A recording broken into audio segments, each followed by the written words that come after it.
시대정신연구소 소장님 모시고 격전지를 중심으로 분석해 보겠습니다. 어서 오십시오. 안녕하세요. 예. 한 주 그냥 또 분주하게 지내셨죠? 요즘 뭐 너무 인기가 많으신 것 같아요. 아닙니다. 예. 곳곳에서 엄경영, 이름도 경영이라 경영을 잘하실 거라고 생각을 했는데 요즘 더 상종가인 것 같습니다. 예. 오늘 엄경영의 총선 전망대 좀 다뤄보겠습니다. 자, 시간을 짧게 해서 스피드 있게 좀 진행을 해보겠습니다. 왜냐하면 좀 다루고 싶은 것은 많고 시간은 한정되어 있고 그러니까 짧게. 자, 국민의힘이 이길 수밖에 없는 선거, 이번 총선의 전체적인 요약하면 이제 큰 흐름이라고 보는데 엄 소장님께서는 국민의힘이 이길 수밖에 없는 선거 뭐 한 줄 평으로 요약해 주신다면 어떻게 요약이 가능하세요? 네. 일단 국민의 역사적 소명을 타고났기 때문에 역사적 소명입니까? 한 줄이면 예. 한 줄이면 그렇고요. 이거 이제 몇 가지로 분리를 해보면 일단 유권자 지형 여전히 유리하다.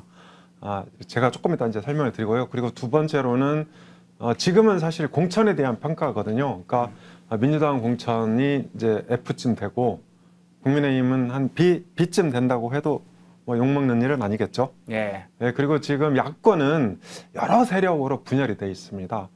그러니까 이재명 대표는 일단 윤석열 대통령, 한동훈 비대위원장 이런 이제 여권과 전체적으로 대결을 해야 되고, 그 다음에 같은 진영 내에서는 같은 진영 내에서는 조국 혁신당 그리고 또 이낙연의 새로운 미래 이렇게 이제 같은 진영 내에서는 또 대결을 해야 되고. 또 당 내로 가면 비명과 친명 이렇게 이제 대결을 펼쳐야 되는데 거의 3중으로 지금 포위가 돼 있다. 이렇게 말씀을 이제 드릴 수가 있는데요. 자, 그러면 세 가지로 한 줄 평을 해주셨습니다. 이번 국민의힘이 이길 수밖에 없는 이기는 선거인 이유 세 가지인데 한 줄 평으로 간단하게 그러면 유권자 지형이 유리하다. 두 번째는 상대적으로 국민의힘이 공천을 잘했다. 상대적으로 잘 된 공천이다. 세 번째는 야권, 민주당을 중심으로 야권의 분열이 있다. 한 줄 평으로 세 가지를 해주셨는데 일단 저 세 가지 중에요. 세 가지를 다 하겠습니까? 아니면 이번엔 유권자 지형 유리만 한번 다뤄볼까요? 네. 예, 유권자 지형이 유리하다 이런 것에 대해서 실제로 어떤 부분을 포인트로 맞춰서 유권자 지형이 유리한지 그걸 좀 분석해 보겠습니다. 상세히 그 부분을 좀 설명을 해 주시죠. 네, 그러니까 유권자 지형 들어가기 전에요. 그러니까 이번 총선이 국민의힘한테 유리할 수밖에 없는 여러 가지 지표가 있는데요.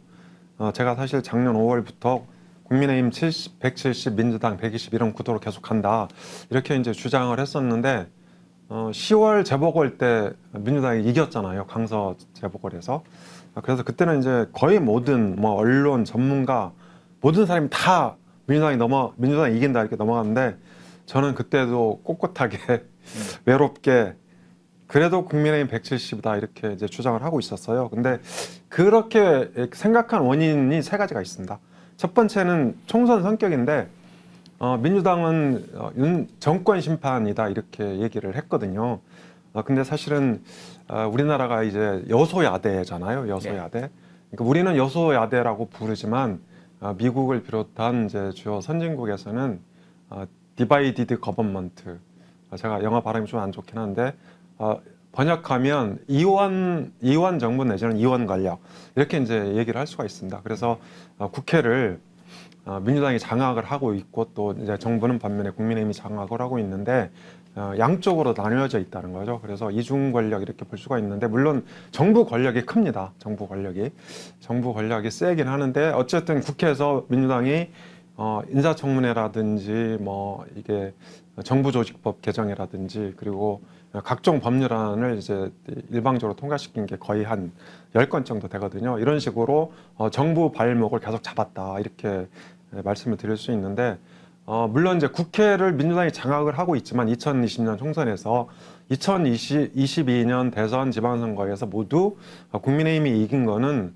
국회에 대한 저는 중간평가 성격도 있다고 보거든요. 그래서 민주당이 국정기조에 전면적으로 이렇게 협조를 했어야 된다 이렇게 이제 생각을 하는데 민주당이 그렇게 하지 않았죠. 그래서 저는 이런 면에서 이번 선거가 정권 심판론이라고 하지만 그 안에 디테일에 들어가 보면 이재명 심판의 의미를 내포하고 있다 이렇게 이제 볼 수 있을 것 같고요. 두 번째는 유권자 지형인데요.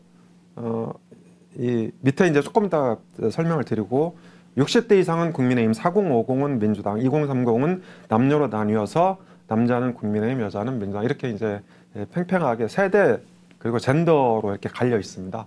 이런 상황에서는 국민의힘이 다소 유리할 수밖에 없다 이렇게 볼 수 있을 것 같고 이 밑에서 설명드릴 건데요.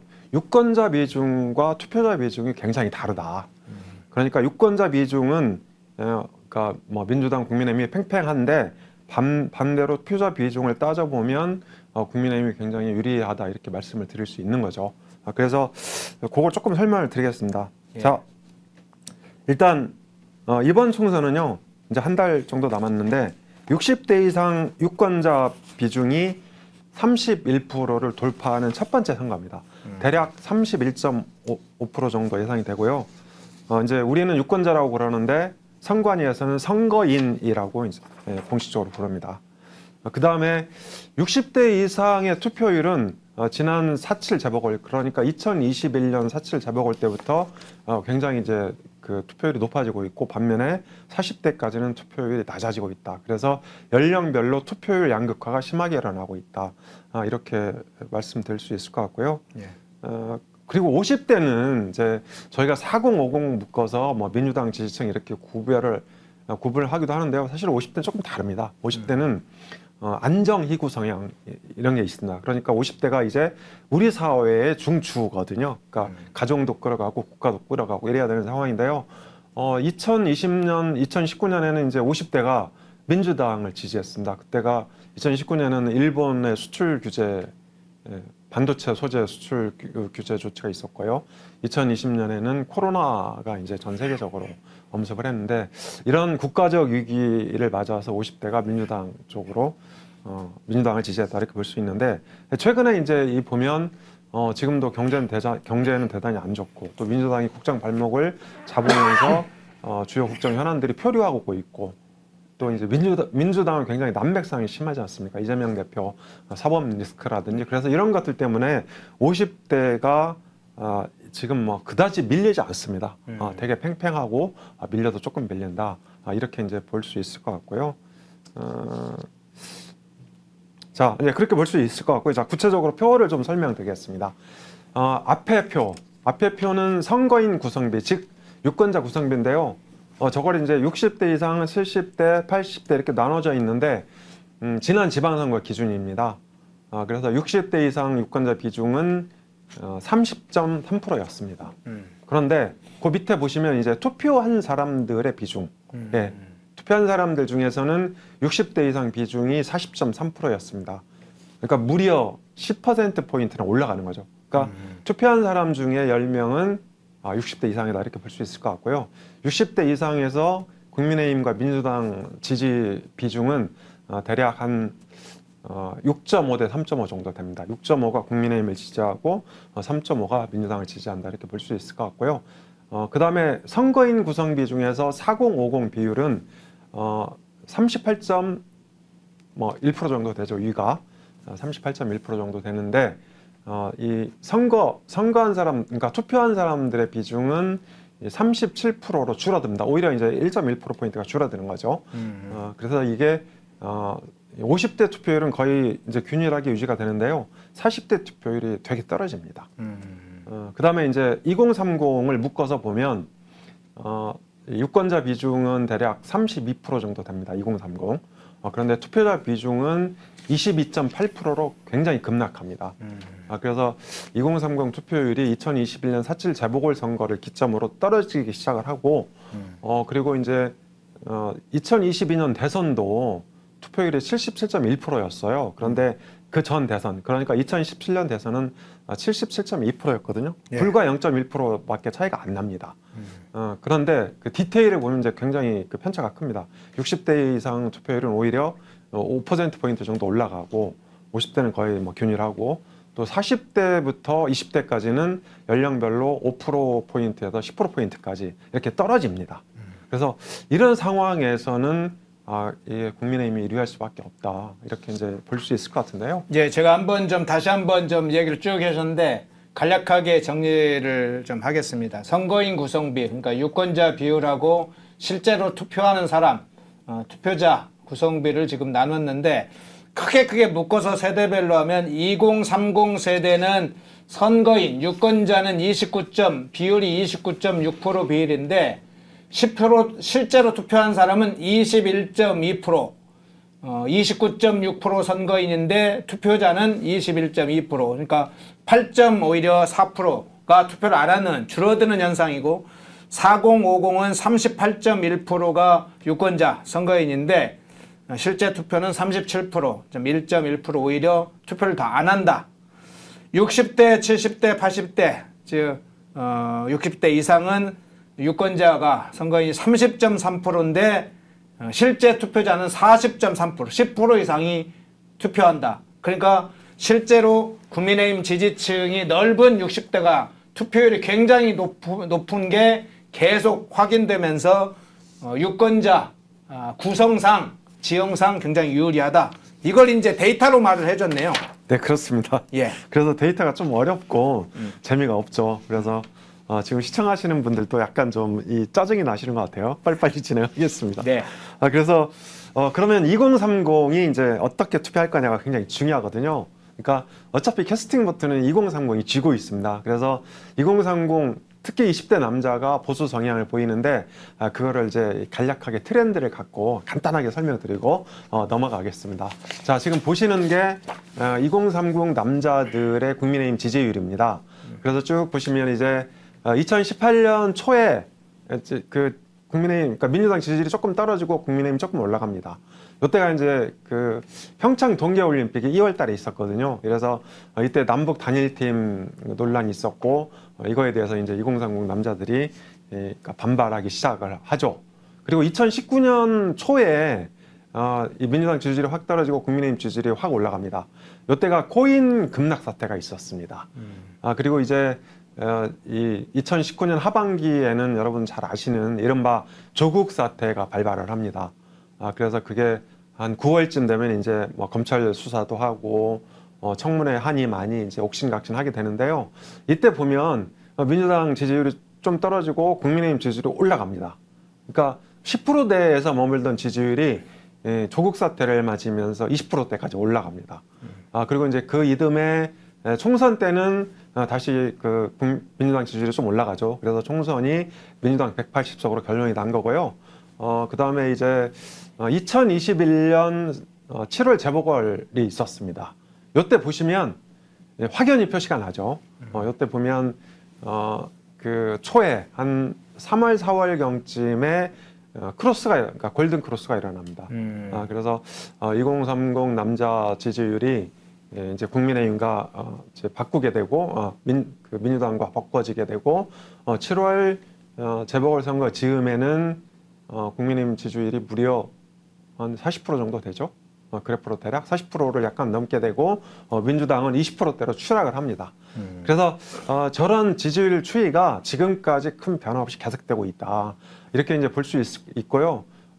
이준석 대표는 본인 때문에 20대 남자가 국민의힘을 지지한다 이렇게 좀 착각하는 경향이 있는데요. 네.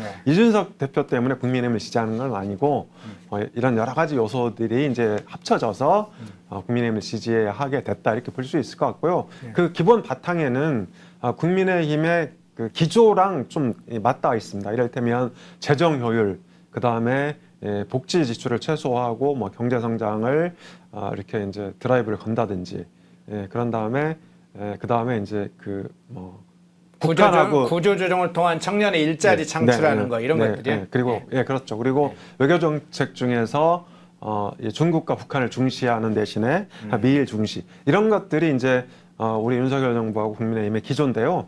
20대 남성들이 대략 이 기조랑 비슷합니다. 그래서 이제 저렇게 되고 있고요. 네. 뭐 추가 설명하실 거 있으면 하시고 아닙니다. 넘어가겠습니다. 20대 여성도 보겠습니까?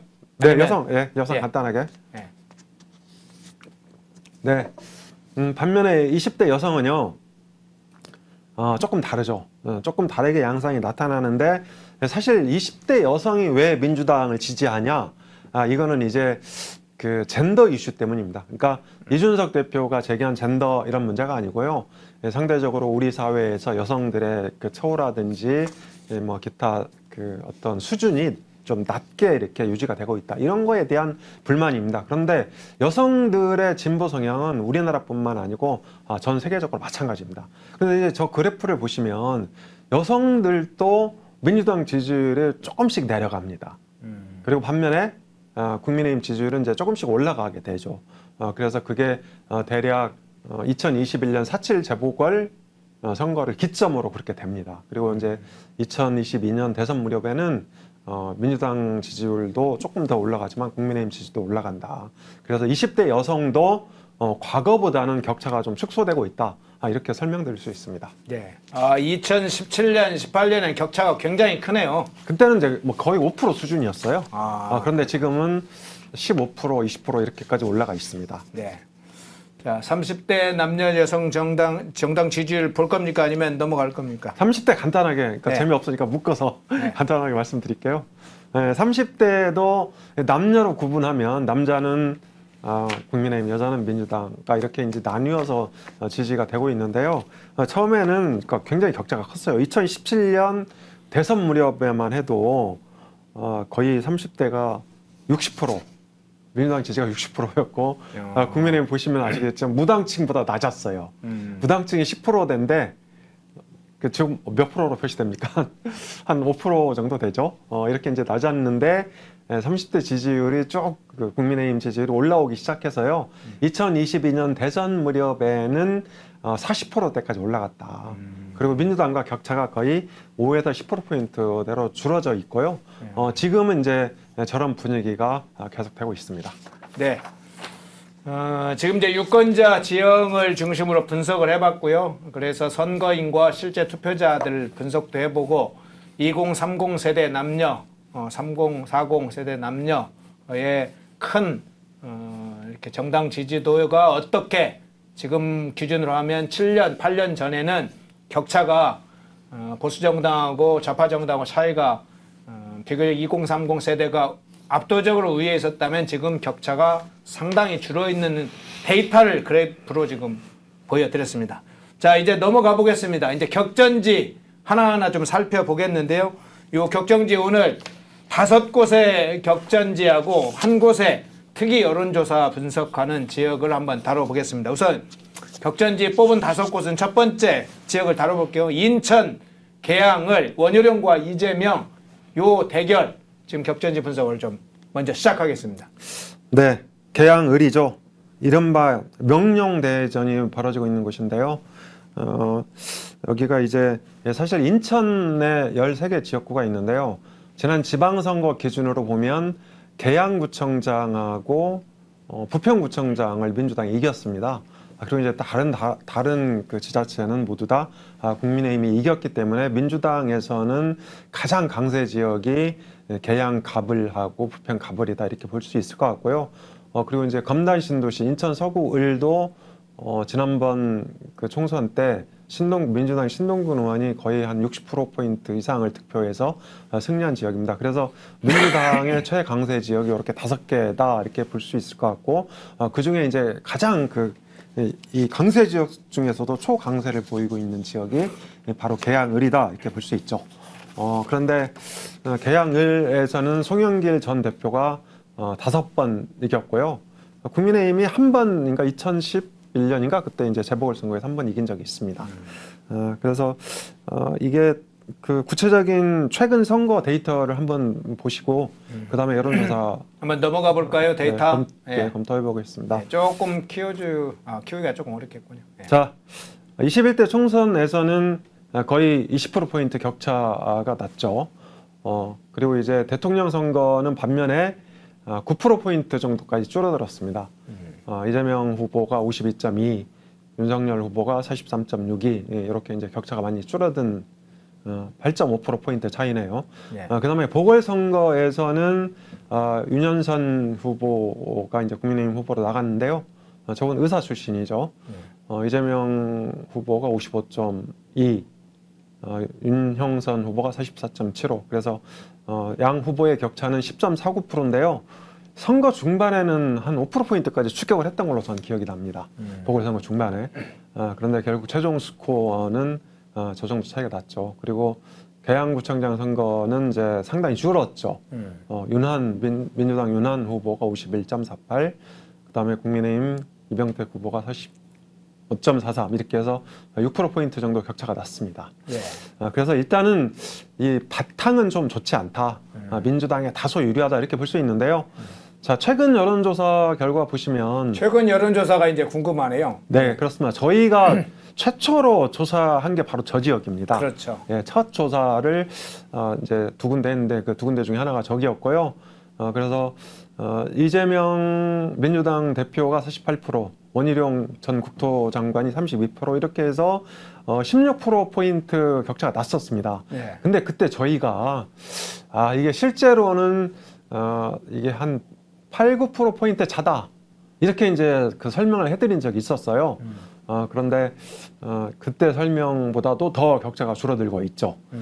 그리고 미디어 토마토가 조사한 2월 13일, 14일 이제 저때가 바로 그 설날 연휴 직후죠. 예. 그래서 한 2주 딱 지나서 조사를 했네요. 네, 그렇습니다. 네. 2주 후에.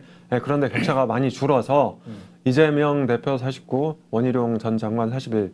딱 절반으로 어쨌든 데이터만은 절반으로 줄었네요. 맞습니다. 격차가 절반으로. 네, 8.1%로 줄었고요. 그리고 최근 3월 초 조사는 경인일보가 KS 오하이에 의뢰해서 한 조사인데요. 예.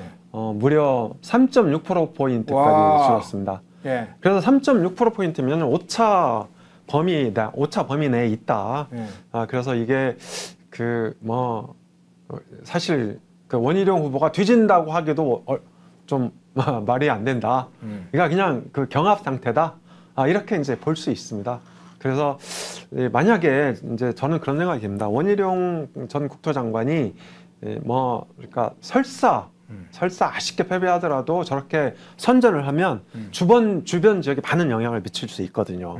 그래서 저는 인천 13개 지역 중에서 일단은 이제 부평갑을, 계양갑을, 그 다음에 검단 신도시를 끼고 있는 인천 서구울, 서구울은 이제 접전일 것 같은데요. 나머지 지역은 다 국민의힘 후보가 이길 것 같거든요. 그래서 저는 기본적으로 8대5로 이제 이렇게 구분을 하고 있는데 국민의힘이 8이죠. 그런데 부평 갑을이 지금 민주당 공천이 난장판이 돼 있습니다. 그러니까 부평 갑은 그러니까 민주당을 탈당한 이성만 후보가 무소속으로 출마해 있고요.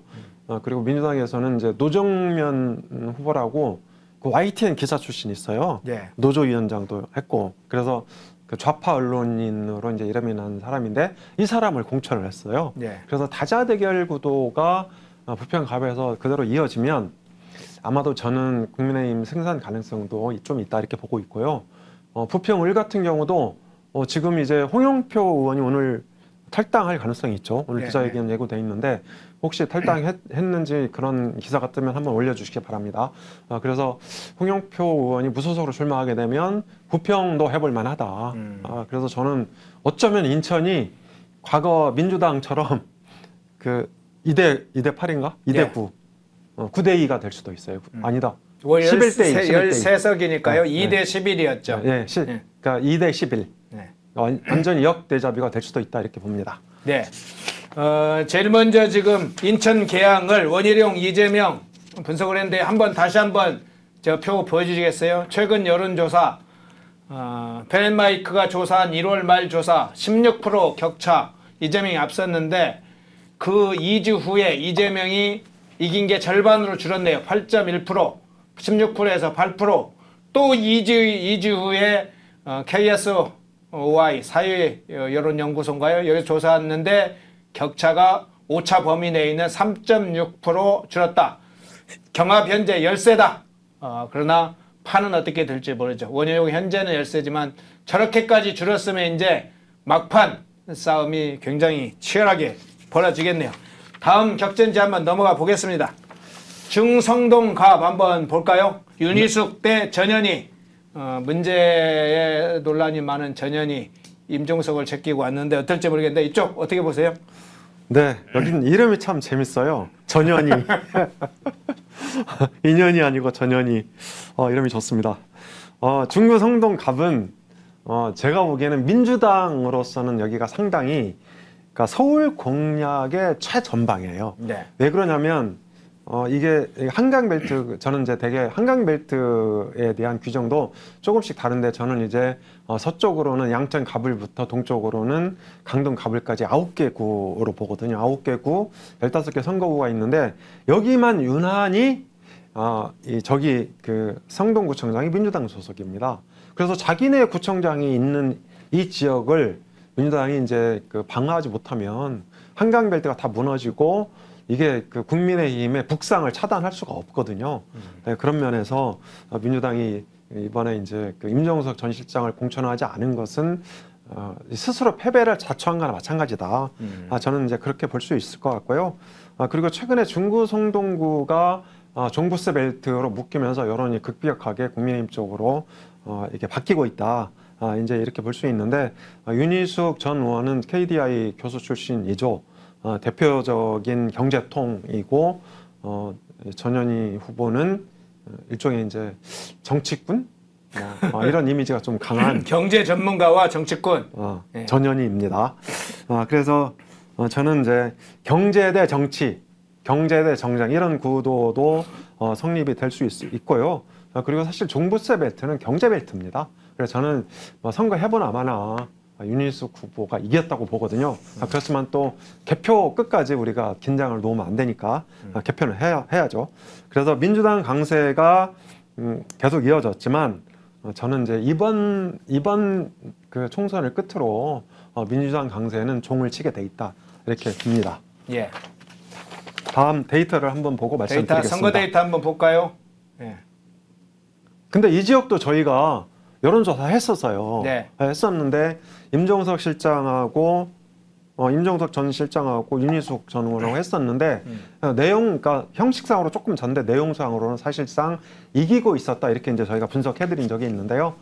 지난 총선에는 홍익표 의원이 54.25 이렇게 해서 전체적으로 13.32% 포인트 차이가 났고요. 대통령 선거는 윤석열 후보가 51.83 이렇게 해서 8.32% 포인트 정도 이겼습니다. 네. 그다음에 지방선거는 정원호 구청장이 15.21%로 이겼는데요. 그러니까 저렇게 이긴 거는 그 성동구의 어떤 그 지역 판세가 바뀐 게 아니고, 네. 정원호 구청장이 이게 그 뭐 그러니까 아줌마들, 여성은 아니고 그러니까 4050 중년들한테 굉장히 선풍적인 인기를 끌었답니다. 그러니까 무슨 재주가 있어서 그렇게 아무튼 뭐 바람몰이를 했는지 모르겠지만 그런 어떤 개인기로 의해서 당선이 된 거고요. 정 구청장이 임종석 전 비서실장의 보좌관을 역임했습니다. 그래서 임종석 전 실장이 저기를 그렇게 가려고 했던 거예요. 임종석이 저쪽에 기반에 뿌리가 있을 만한 하군요. 그러니까. 네, 그렇습니다. 그리고 만약에 민주당 지도부에서 임 전 실장을 경선에 붙여주게 되면 정 구청장이 이 조직을 동원해서 경선, 그러니까 이 개딸들의 어떤 선거 개입을 그러니까 무력화시킬 거라고 우려를 했기 때문에 아예 컷오프 시킨 거거든요. 그래서 이제 임종석 실장이 갑자기 탈당한다고 했다가 3일날 저녁에 무슨 일이 있었는지 모르겠지만 아무튼 당 장안료를 선언한 상태다. 그래서 뭐 저기는 그러니까 선거를 해봐야겠지만 전현희 정도는 저는 무난하게 따돌릴 거로 봅니다. 윤희숙 승리. 윤희숙 승리 딱 찍었습니다. 격전지 중성동 갑 윤희숙 승리 했고요. 다음 격전지 가볼까요? 네, 최대 관심 지역 중에 하나죠. 인천 계양을이 관심 지역 중에 하나면 서울의 마포을 뭐 굉장히 관심 지역이죠. 함은경, 정청래 두 사람이 맞붙었습니다. 이쪽 지역 어떻게 보십니까? 네, 마포를 눈으로 보고 있죠. 눈으로 보고 있는데 이게 정청래 의원은 정말 우리나라에서 대표적으로 4가지가 없는 사람 중에 하나죠.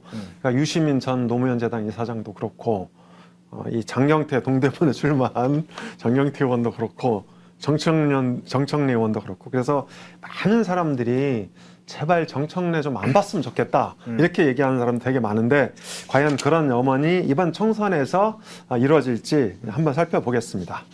자, 구체적인 데이터로 한번 넘어가 보시죠. 네. 정청래 데이터요. 네. 지난 총선에서는 정청래 의원이 이제 53.75%를 얻어서요. 김성동 의원을 16.97% 차로 이겼는데요. 김성동 전 의원은 김수환 전 국회의장의 아들입니다. 그래서 이분이 이제 독실한 이제 크리스찬이기도 하고 그래서 이 지역에서 굉장히 열심히 뛰고 있는데 다만 좀 이렇게 좀 파워풀하지 못한 측면도 좀 있다. 굉장히 성실한 분입니다. 저는 개인적으로 존경하는 분인데 어쨌든 이번에는 이제 그 전략공천을 통해서 함경 후보가 오게 됐죠. 저는 이제 김성동 전 의원께서 열심히 도와서 승리를 일구고 또 선당 우사 이런 개념으로 이번 총선을 보내셨으면 하는 바람입니다. 그리고 이제 대통령 선거는요 그렇게 차이가 안 났습니다. 대략 이재명 후보가 이기긴 이겼지만 2.58% 차이, 2.58% 차로 이겼고요. 여기서 이제 마포갑에서는 윤석열 후보가 상당히 큰 차로 이겼고 마포을에서는 이제 조금 졌습니다. 그래서 마포갑과 을의 차이가 조금 있다 이렇게 말씀드릴 수 있을 것 같고요. 지난 지방선거에서는 국민의힘 박강수 후보가 48.73%를 득표해서 이게 6.5% 차이가 아니죠. 저 표시가 좀 잘못됐네요. 그죠? 예, 잘못됐네요. 2점 몇 프로일 텐데요. 네, 한 2% 2% 정도 차이가 네. 나네요. 예. 네, 그렇게 해서 이겼는데요. 저는 이 지역도 개발이 많이 돼 있고 또 종불세 매트로 묶여 있기 때문에 이게 국민의힘 판이 상당히 좋다 이렇게 볼 수 있는데 저기 표시는 이제 경합 열세지만 사실상 저는 이제 경합 국면으로 보고 있습니다. 그래서 저희가 여론조사 결과가 나오면 굉장히 신속하게 소개를 해드리고요. 그리고 이제 그거 이상으로 또 관전 포인트가 되는 것이 이 네 가지가 없는 운동권 대표적인 586과 그리고 이제 이 운동권에서 보수로 전향한 함경 후보의 어떤 그 대결이 어떻게 될 거냐. 그러니까 이를테면 이재명 대표가 만약 이선 후퇴하게 되면 가장 이제 그 자리에 바톤을 넘겨받을 수 있는 사람이 이 정청래 의원이거든요. 그래서 이재명의 아바타일 수도 있는데 어쨌든 이재명의 아바타 그리고 우리 한동훈 비대위원장이 내세운 비밀 병기 이게 이제 어떻게 결론이 날지 우리가 관심 있게 지켜볼 필요가 있겠습니다. 예. 마포을 아까 이제 언론에서는 운동권 빅매치라고 했는데 현장에 가면 지금 오히려 생선장수 함은경 정치꾼 정청래 이렇게 대별된다고 그래요. 상인하고 정치꾼하고. 그래서 이제 그런 부분도 포인트가 될 것 같습니다. 예. 마포을 살펴봤고요. 다른 격전지 경기도 쪽으로 한번 넘어가 볼까요? 수원병 한번 살펴보겠습니다. 네, 수원은 5개 선거구가 있는데요. 남경필 의원이 수원을 대표하는 남경필 전 의원이 수원을 대표하는 정치인이었는데 남경필 전 의원이 빠지면서 좀 이렇게 굵직한 차기주자로 불릴 만한 사람이 수원에 나오지 않았다. 이런 좀 약점이 있었던 것 같아요. 그래서 최근까지 굉장히 이제 힘든 어떤 그런 상태가 계속되고 있는데요. 수원은 사실 반도체 벨트의 최전선이기도 하고 그리고 지금 윤석열 정부와 국민의힘이 상당히 역점을 두고 수원을 이제 공략을 하고 있죠. 그러니까 지하철 지하화라든지 반도체 클러스터라든지 이런 것들이 다 수원을 이제 목표로 해서 나오고 있습니다. 그리고 수원 병은 이 중에서도 이제 가장 원도심 팔달구로 볼 수 있는데요. 여기서 남경필 의원이 5선을 역임한 지역입니다. 다만 최근에는 민주당의 김영진, 그러니까 사무총장을 역임했고 이재명 대표의 중앙대 후배입니다. 그래서 재선 여기서 이제 2번 당선이 된 거죠. 그런데 최근에 팔달구는 국민의힘 탈환 가능성이 높아지고 있지 않나 이런 이제 그 여론이 일고 있습니다. 선거 데이터로 한번 가보시죠. 네. 자, 수원병 선거 데이터 한번 보내주시겠습니까? 네. 자, 21대 총선은 10.53%포인트인데요. 격차가 그러니까 별로 크지 않은 격차입니다. 저 정도면 지금은 박빙 상태 내지는 국민의힘 우세 상태다 이렇게 설명드릴 수 있을 것 같고요.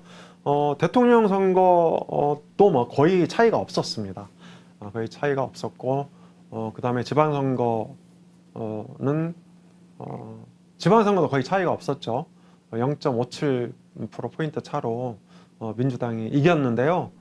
지금 여기 김영남 당시 후보가 개혁신당으로 갔죠. 예. 그래서 뭐 김영남 후보도 훌륭한 분인데 만약에 조금 더 경쟁력 있는 인물을 내세웠으면 아마 지방선거 때 수원시장은 탈환하지 않았을까 그런 아쉬움이 좀 있습니다.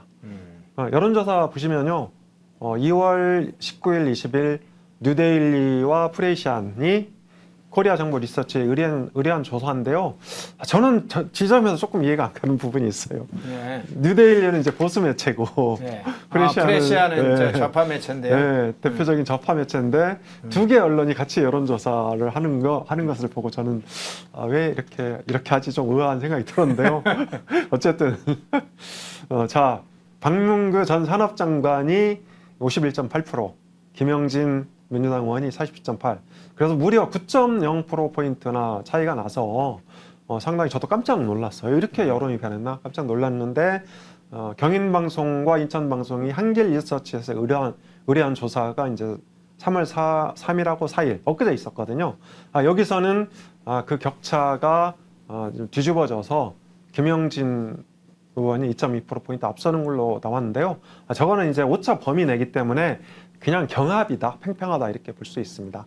그리고 그 이틀 전에 조사했던 경인일보가 KSOI에 의뢰해서 조사한 거죠.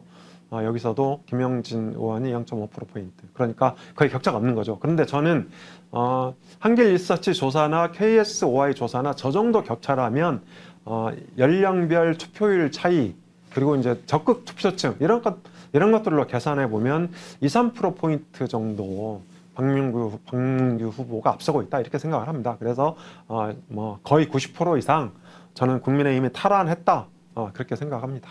예. 수원 경기 수원병 박문규 김영진 두 사람의 선거 받고요. 박문규 승리한다 이렇게 예측을 해주셨고요.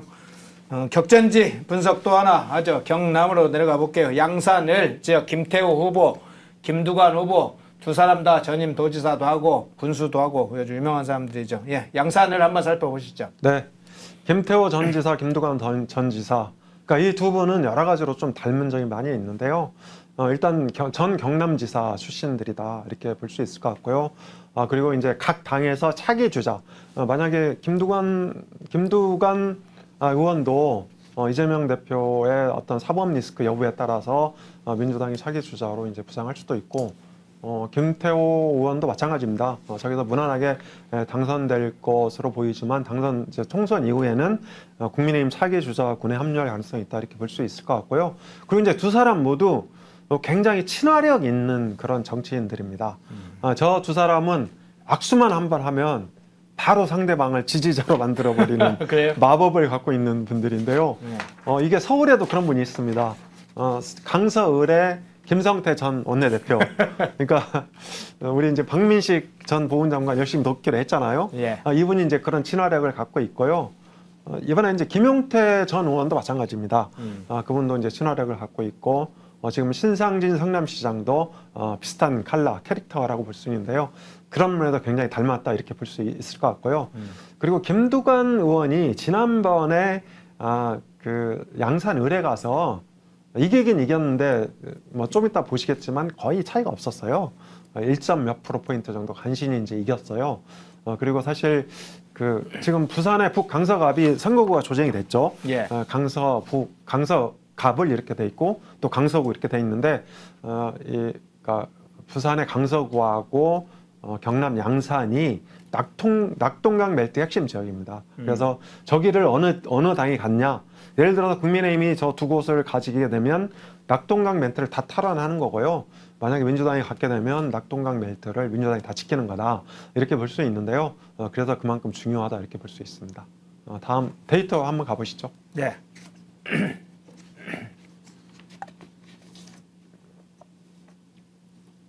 데이터 한번 보시죠. 예. 네. 지금 나왔습니다. 21대 총선 1.68%포인트 차로 간신히 이겼습니다. 그리고 대통령 선거는 무려 9.79%포인트 차로 이겼죠. 그리고 이제 지방선거는 이제 무려 24.12%포인트 무슨 일이 있었는지 엄청난 차이가 났습니다. 그렇네요. 네. 그런데 저는 이제 이번 선거가 기본적으로 대통령 선거의 격차와 지방 선거의 격차, 그 사이쯤에서 국민의힘 지지율이 형성이 될 것 같아요. 저는 이제 그렇게 보고 있거든요. 그래서 저 정도면 뭐 무난히 이긴다 이렇게 볼 수 있을 것 같고요.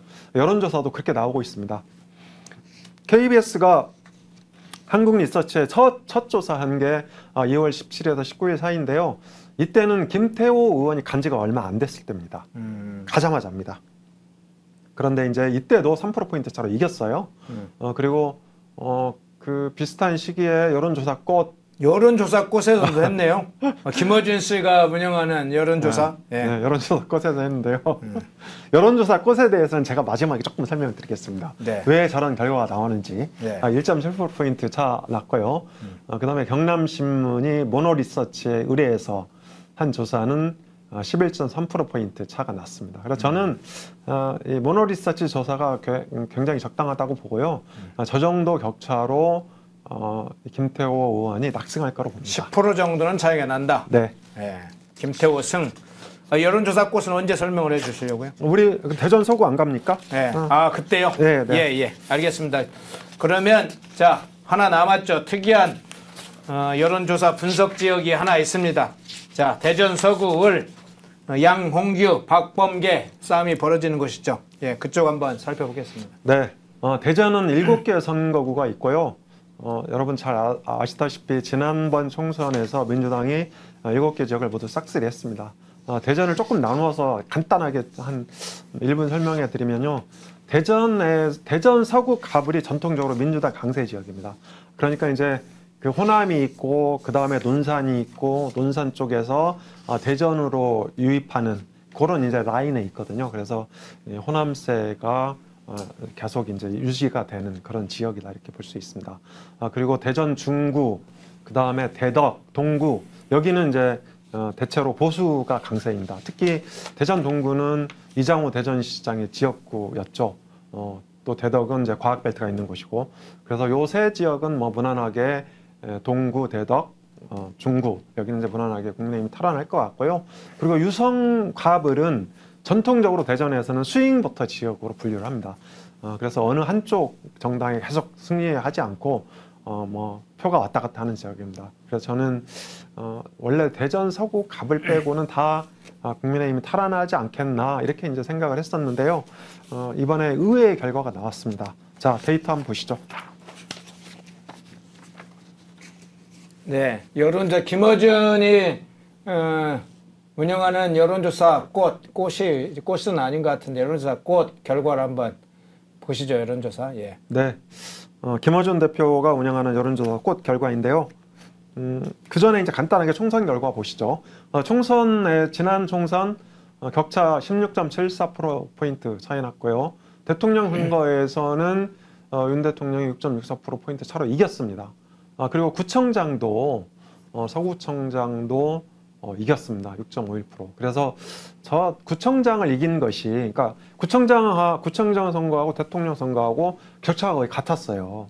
근데 왜냐하면 사실 지방선거에서는 이제 그 민주당이 이제 조금 더 얻을 줄 알았는데 거의 못 얻었다 이렇게 보면 서구도 좀 그 여론이 바뀌고 있지 않나 이렇게 이제 짐작해 볼 수 있는 그런 곳이거든요. 그래서 여론조사 꽃에서 지난 2월 21일, 22일 이틀 동안 조사를 했는데 양홍규 후보가 예비 후보가 45.3%를 얻어서 박범계 의원을 6.0%포인트 차로 이겼습니다. 그런데 양홍규 예비 후보는 대전시당위원장을 이제 계속 맡고 있으면서 대전에 대한 관리를 했거든요. 그래서 나름대로 서구에 굉장한 지지 기반을 구축을 하고 있다. 이렇게 이제 볼 수 있는데요. 여론조사 꽃이 조사를 하면 사실 한 5%포인트 정도 민주당한테 유리합니다. 왜 그러냐면 여론조사 꽃은 이제 여론조사 기관을 설립할 당시부터 후원금을 받아서 설립을 한 그런 그 기관이고요. 그리고 갯다를 비롯한 강성 지지층이 굉장히 신뢰하는, 굉장히 그러니까 활용하고 있는 그런 조사 기관입니다. 그래서 그 리서치 앤 리서치라는 여론조사 기관 홈페이지 가시면 여론조사 꽃에 대한 이 조사 결과가 이제 이 홈페이지에 게시되어 있는데요. 여론조사 꽃은 진보 성향, 즉 민주당 지지층에서 인지도가 보통보다 한 2배 정도 높습니다. 그리고 신뢰도도 2배 정도 높습니다. 그러니까 여론조사 꽃에서 여론조사 전화가 가면 진보 성향 유권자들이 이 여론조사에 응할 가능성이 많아지는 거죠. 그래서 우리는 이거를 전문 용어로 하우스 이펙트라고 합니다. 그래서 번역하면 여론조사 기관 효과 이렇게 이제 그 설명을 번역을 할 수 있고, 그리고 최근에 MBC에서도 패널 조사를 했는데요. 거기서도 그러니까 유일하게 그 MBC 패널 조사에서만 그러니까 민주당이 이기는 걸로 나옵니다. 그러니까 이것도 사실 저는 하우스 이펙트라고 생각합니다. 왜냐하면 MBC가 구성한 패널들은 굉장히 친 MBC적인, 그러니까 진보적인 이런 성향을 갖고 있을 가능성이 크거든요. 그래서 이제 유일하게 MBC 패널 조사만 민주당한테 유리한 조사 결과가 나오고 있다, 이렇게 말씀드릴 수 있는데, 이것이 바로 하우스 이펙트, 이렇게 이제 설명드릴 수 있습니다. 이렇게 해서 격전지 대략 6개인가요? 네, 6개죠. 네, 오늘 설명을 마치겠습니다. 네, 오늘 인천 계양을로부터 해서 대전까지 좀 6개 격전지를 다뤄봤습니다. 짧은 시간에 다루려니까 뭐 상세하게 다 다루지는 못하고 핵심 포인트를 위주로 했다는 점 양해를 해주시고요. 뭐 오늘 나온 여론조사인데 그거 이야기를 잠깐 하겠습니까? 아니면 다음 주 금요일에 하시겠습니까? 네, 다음 주 금요일에 하겠습니다. 예. 오늘 YTN 여론조사, 연합뉴스 여론조사가 있어요. 격차가 나는 것이 조금씩 있는데 그건 이번 주 금요일에 다시 할 때 좀 구체적으로 여론조사 결과를 공개하고 내용을 좀 분석하겠습니다. 자, 오늘 우리 엄경수 소장님이 처음으로 수요일에 격전지 분석 해주셨습니다. 엄 소장님 수고 많으셨습니다. 펜앤드마이크 인터넷 신문을 아직 모르시나요? 저도 펜앤마이크 인터넷 신문 애독자입니다. 아주 유익합니다. 저는 방송 준비할 때 제일 먼저 펜앤 인터넷 신문을 찾아봅니다. 펜앤 인터넷 신문은 모바일 앱으로 편하게 볼 수 있습니다. 구글 플레이 스토어, 애플 앱 스토어에서 펜앤드마이크를 다운받아 설치하세요. 펜앤드마이크 인터넷 신문이 여러분의 세상을 보는 지혜와 안목을 열어드립니다.